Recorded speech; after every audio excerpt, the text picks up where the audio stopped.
சுதந்திர தின விழா, பெண் பார்ப்புள்ளவர்கள் காணொலி கவிதை போட்டி. இந்த போட்டியினை ஏற்பாடு செய்த மகரிஷி அம்மா அவர்களுக்கு எனது அன்பான வணக்கத்தை தெரிவித்துக் கொள்கிறேன். போட்டியின் தலைப்பு அறம். அறத்திற்காக கவிதை படிக்க வந்திருக்கிறேன். அறத்தின் வழி நிற்றலே அன்பின் வழித்துணையே. அறம் என்பது யாதெனில் அறத்தின் ஆகமம் எனப்படுவதே. அறம் என்றும் வலியதே அந்தக மானுட வாழ்விலே.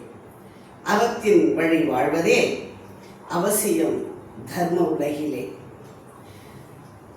அறம் தீது மிகும் போதிலே அறமே கூற்றாகி வில்லுமே. அறம் வெல்ல அறவழியே அழகு வெளியிட வாழ்வோமே. இனிய சுதந்திர தின நல்வாழ்த்துக்கள். ஆக்கம் கவிஞர் ஔவை விசயா தர்மராசன்.